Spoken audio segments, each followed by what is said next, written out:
Hello दोस्तों, आज मैं आपको जो कहानी सुनाने जा रही हूँ, ये कहानी है गरीब माँ के अमीर बेटे की।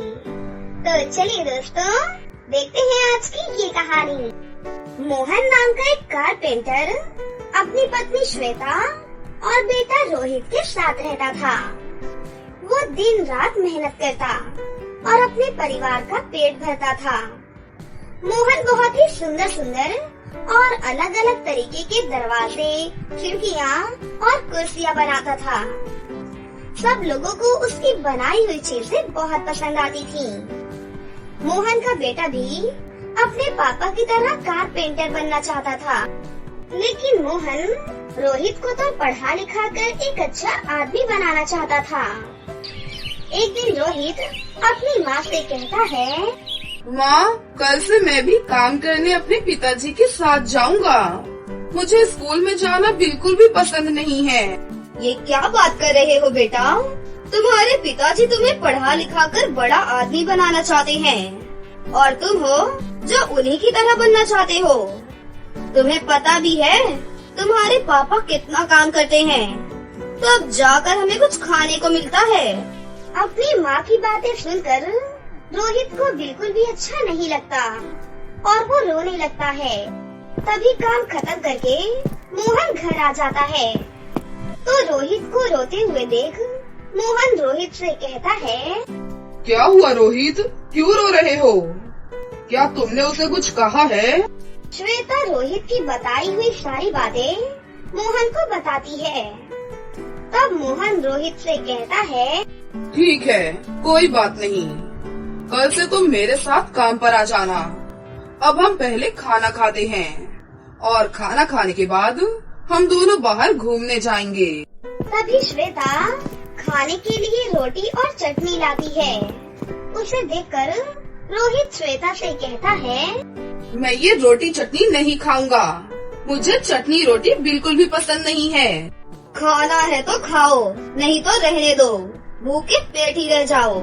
घर में कोई सब्जी है ही नहीं, तो मैं क्या खाना पकाऊंगी?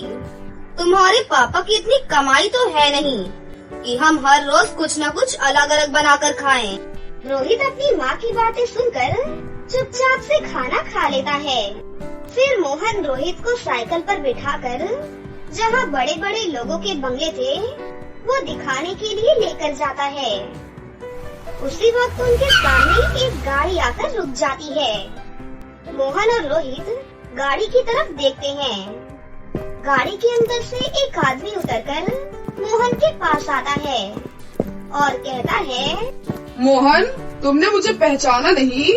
मैं तुम्हारा बचपन का दोस्त हूँ, अरविंद। अरे, पापा के ट्रांसफर की वजह से हम लोग दिल्ली शिफ्ट हो गए थे, इसीलिए हमारा मिलना नहीं हुआ था। हम बचपन में साथ खेलते थे, क्या तुम सब भूल गए? अरे चलो हमारे साथ हमारे घर में चलो। उसी वक्त अरविंद का बेटा प्रियंक गाड़ी से उतरकर नीचे आता है और अरविंद के पास जाकर अरविंद से कहता है, डैड, ये अंकल कौन है? मैंने तो इन्हें कभी नहीं देखा। अरे बेटा, ये मेरे बचपन के दोस्त हैं और ये उनका बेटा है। मोहन, ये मेरा बेटा प्रियंक है। चलो अब मेरे साथ घर चलो। अरे अरविंद, आज नहीं, फिर कभी आऊँगा। अरे बिल्कुल नहीं, यही तो रहा मेरा घर, चलो अंदर। मोहन कुछ भी नहीं बोल पाता और वो अरविंद के घर के अंदर चले जाते हैं। अरविंद का घर इतना बड़ा और सुंदर था कि मोहन और रोहित घर को बस देखते ही रह जाते हैं। तभी वहाँ पर अरविंद का नौकर आता है।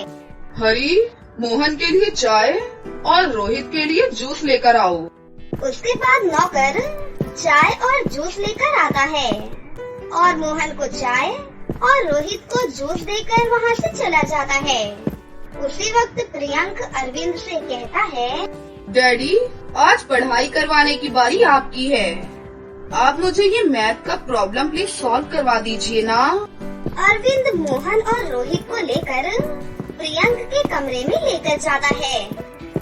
प्रियंक का कमरा बहुत ही बड़ा था। जितना मोहन का घर था, उतना बड़ा प्रियंक का कमरा था।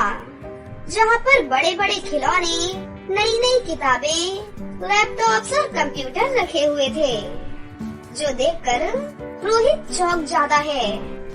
प्रियंक अपना लैपटॉप स्टार्ट करता है। डैड, मुझे लैपटॉप पर ही मैथ का प्रॉब्लम सॉल्व करके बताओ। ठीक है बेटे, मैं तुम्हें अभी सॉल्व करके दिखाता हूँ। रोहित बेटा, तुम भी आओ। रोहित प्रियंक के लैपटॉप को देखता है तो देखता ही रह जाता है। उसे लैपटॉप देखकर बहुत खुशी होती है। थोड़ी ही देर में मोहन और रोहित अपने घर लौट जाते हैं। घर जाते जाते रोहित मोहन से, पापा, मुझे भी प्रियंक जैसा ही लैपटॉप चाहिए। बेटे, हमारी लैपटॉप खरीदने की हैसियत नहीं है। हम 2 वक्त की रोटी भी बड़ी मुश्किल से खाते हैं, तो मैं तुम्हें नया लैपटॉप कहाँ से लाकर दूँ? रुको बेटा, मैं अभी आता हूँ। मोहन पास की ही दुकान में जाता है और दुकान से पुराने एक साइड से प्लेन कुछ पेपर इकट्ठा करके लाकर उसे दे देता है। पिताजी, ये तो पेपर है, मैं इसका क्या करूँ? बेटा, तुम इसके ऊपर अपनी पढ़ाई कर सकते हो। हमारे पास तो कोई लैपटॉप नहीं है, लेकिन अगर तुम चाहो तो इसके ऊपर लिखकर पढ़ाई कर सकते हो। यही तुम्हारा लैपटॉप होगा। अपने पिताजी की बात सुनकर रोहित बहुत दुखी हो जाता है। अब वो मन में ठान लेता है और मन ही मन सोचता है, अब मैं बहुत पढ़ाई करूँगा और एक बड़ा आदमी बनूंगा। अब घर जाकर वो दोनों सो जाते हैं। दूसरे दिन सुबह उठकर मोहन रोहित से कहता है, रोहित, उठो, चलो, तुम आज मेरे साथ काम पर आना चाहते थे ना? चलो जल्दी से तैयार हो जाओ। नहीं पापा, मैंने सोच लिया है कि मैं भी अरविंद अंकल जैसा बड़ा आदमी बनूंगा और मेरे साथ साथ आपके सारे सपने पूरे करूंगा। उसके बाद रोहित अपनी पढ़ाई जी जान लगाकर करता है। अच्छी पढ़ाई के कारण स्कूल में रोहित को स्कॉलरशिप भी मिलती है। स्कॉलरशिप मिलते ही रोहित बहुत ज्यादा खुश हो जाता है और घर आकर रोहित अपने पापा से कहता है, पापा देखो, मुझे स्कूल से स्कॉलरशिप मिली है। अब मैं इस स्कॉलरशिप से कंप्यूटर खरीदूंगा। रोहित की मेहनत देख मोहन और भी ज्यादा मेहनत करता है और उसे एक पुराना कंप्यूटर खरीदकर दिलवाता है।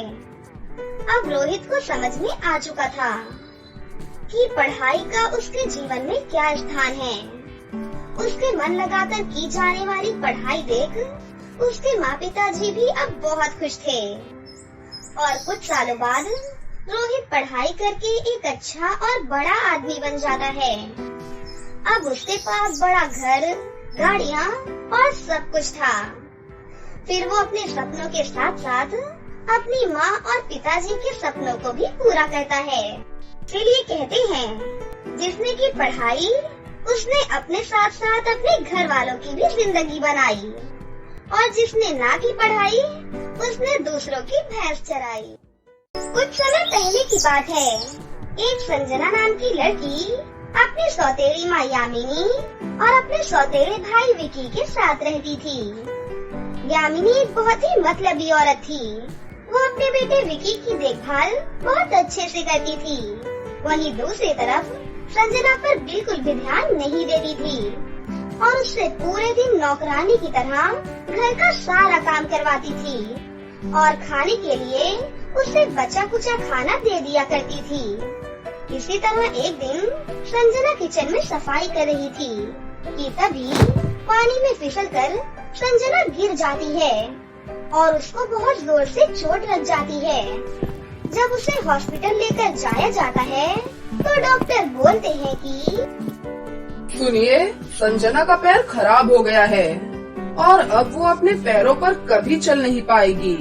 उसके बाद से संजना लंगड़ी हो जाती है, लेकिन उसके लंगड़े हो जाने के बाद भी उसका सौतेला भाई उससे काम करवाता था। उन दोनों को संजना पर जरा सा भी तरस नहीं आता था। सुन संजना, जल्दी से ये मेरी सुंदर सी शर्ट प्रेस कर। मुझे आज शाम को एक पार्टी में जाना है। भैया मैं बहुत थक गई हूँ भैया, मुझे बहुत तेज भूख लगी है। अभी मैं खाना खा रही हूँ भैया, खाना खाने के बाद प्रेस कर दूंगी। मुझे कुछ नहीं पता, समझी? मुझे अभी के अभी शर्ट चाहिए, खाना छोड़ और प्रेस कर। इतना कहकर विकी संजना के खाने की थाली उससे छीन लेता है। बेचारी संजना मायूस होकर शर्ट प्रेस करने लग जाती है।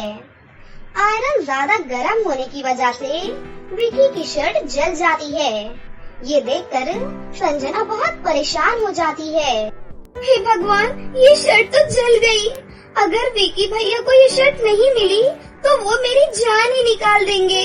मैं जल्दी से बाजार जाकर ऐसे ही एक नई शर्ट ले आती हूँ।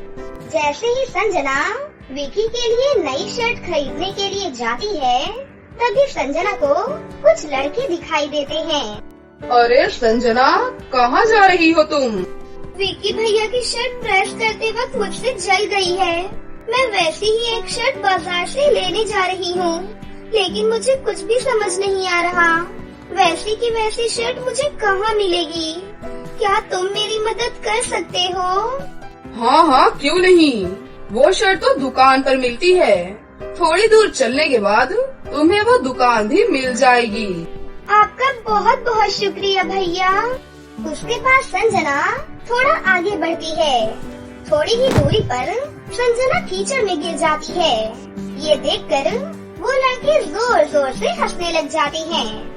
अपना मजाक उड़ता देखकर संजना को बहुत तकलीफ होती है और वो धीरे धीरे उस कीचड़ से बाहर आ जाती है और अपने घर पर वापस आ जाती है। वहीं दूसरी तरफ विकी अपनी शर्ट को जला हुआ पाकर बहुत ही गुस्सा हो जाता है और संजना के घर आने का इंतजार करने लगता है। घर आने पर वो संजना की खूब पिटाई करता है और उसको खरी खोटी सुनाता है। अगर आज के बाद तूने मेरी कोई भी शर्ट जलाई तो मैं तेरी जान ले लूंगा। जितनी तेरी औकात है उससे महंगी शर्ट थी वो। विकी की ये बातें सुनकर संजना दुखी होकर अपने कमरे में चली जाती है और कमरे में बैठकर जोर जोर से रोने लग जाती है।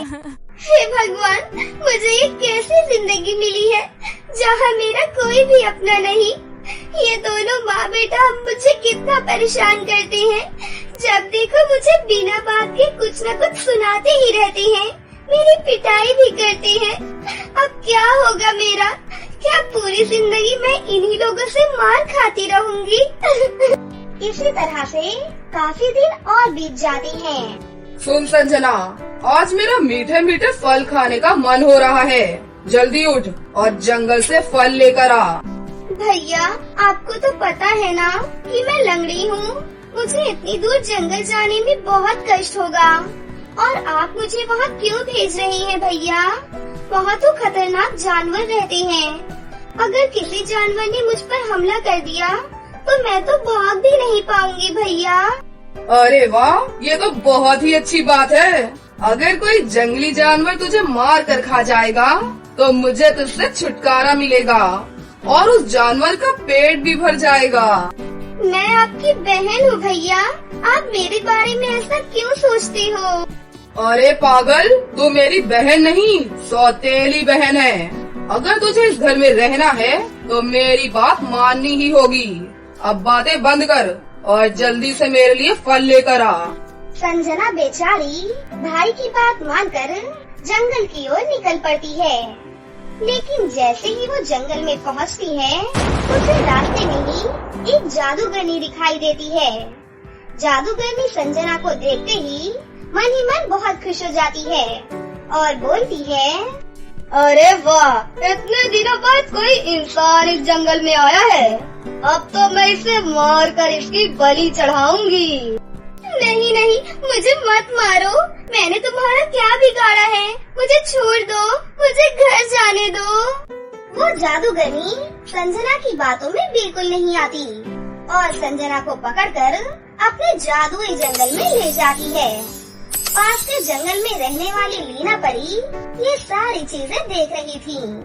वो तुरंत ही अपनी जादुई छड़ी घुमाती है और उस जादूगरनी को रस्सी से बांध देती है और उसकी सारी जादुई शक्तियाँ उससे छीन लेती हैं। परी, तूने मेरी सारी शक्तियाँ मुझसे छीन ली है। आज मैं तुझे जिंदा नहीं छोड़ूंगी। अभी तो मैंने सिर्फ तुम्हारी शक्तियाँ छीनी है। इससे पहले कि मैं तुम्हें खत्म कर दूं, चली जाओ यहाँ से। परी को गुस्से में देखकर जादूगरनी वहाँ से डरकर भाग जाती है। फिर परी संजना को अपने साथ अपने परीलोक ले जाती है। परीलोक में चारों ओर बहुत सुंदर नजारा था और बहुत सारे फूल खिले हुए थे। वहाँ पर बगीचों में ढेर सारे हीरे मोती नजर आ रहे थे। परी अपनी जादुई शक्तियों से संजना के दोनों पैर ठीक कर देती है। ये देखकर संजना की खुशी का कोई ठिकाना ही नहीं रहता। अरे ये तो कमाल हो गया, अब मैं ठीक से चल सकती हूँ। मेरा पैर ठीक हो गया है, अब मैं ठीक से चलूंगी। परी जी, आपका बहुत बहुत शुक्रिया परी जी। मैं सब जानती हूँ संजना कि तुम्हारी सौतेली माँ और भाई तुम्हारे ऊपर कितना जुल्म करते हैं, लेकिन तुम बिल्कुल चिंता मत करो। मैं तुम्हें एक जादुई हीरा देना चाहती हूँ। इसकी वजह से तुम्हें बहुत सारी शक्तियाँ मिलेंगी और अब तुम्हारा कोई कुछ भी नहीं बिगाड़ सकता है। इसी हीरे से तुम अपनी माँ और अपने भाई को सबक भी सिखा सकती हो। परी की ये बातें सुनकर संजना बहुत खुश हो जाती है। आपका बहुत बहुत धन्यवाद परी जी। उसके बाद संजना हवा में उड़कर अपने घर वापस चली आती है। संजना अपनी जादुई शक्तियों से बहुत सारे सुंदर सुंदर ड्रेस प्रकट करती है। तभी उसके पास उसकी सौतेली माँ और भाई आ जाते हैं। संजना, तुम्हारे पास इतने सुंदर सुंदर कपड़े कहाँ से आए और तुम्हारा पैर कैसे ठीक हो गया? एक अच्छी परी ने मेरा पैर ठीक कर दिया भैया, और मुझे बहुत सारी जादुई शक्तियाँ भी दी हैं और अब मैं अच्छी तरह चल सकती हूँ। अगर तुम दोनों ने मुझे परेशान करने की कोशिश की या मुझ पर अत्याचार करने की कोशिश की तो तुम्हारे साथ भी बहुत गलत हो सकता है। अरे अचानक से इतनी अकड़ कहाँ से आ गई तुझमें? लगता है तेरी अकड़ ठिकाने लगानी पड़ेगी। अरे माँ, बिल्कुल सही बोल रही हैं आप कुछ ज्यादा ही नखरे दिखा रही है। चलो इसके सारे नखरे निकाल देते हैं आज। इसके बाद दोनों माँ बेटा मिलकर संजना को पीटने लग जाते हैं, लेकिन तभी संजना अपनी जादुई शक्तियों से दोनों माँ बेटों को बिजली के झटके देती है। अरे मर गई, ये संजना तो बहुत ज्यादा शक्तिशाली हो गई है।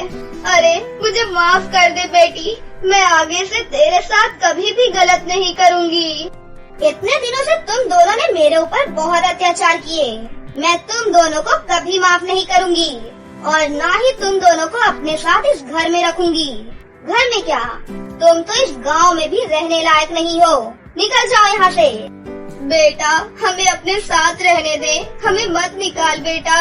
हम कहाँ जाएंगे तेरे बिना? तू तो मेरी बेटी है ना, क्या तू अपनी माँ के साथ ऐसा करेगी? लेकिन इस बार संजना अपनी माँ और भाई की एक नहीं सुनती। अरे वाह, अभी अचानक से माँ की ममता मेरे ऊपर कहाँ से आ गई? अब तक तो तुम दोनों माँ बेटों ने मुझे नौकरानी समझकर रखा था ना। बंद करो ये अपना दिखावा और चले जाओ यहाँ से। नहीं नहीं बहन, हमें माफ कर दो। बहन हमें माफ कर दो। दोनों माँ बेटा शर्मिंदा होते हुए गांव से बहुत दूर चले जाते हैं और संजना परी से मिली हुई जादुई शक्तियों के साथ गरीब लोगों की मदद में लग जाती है और बहुत ही खुशी खुशी रहने लग जाती है।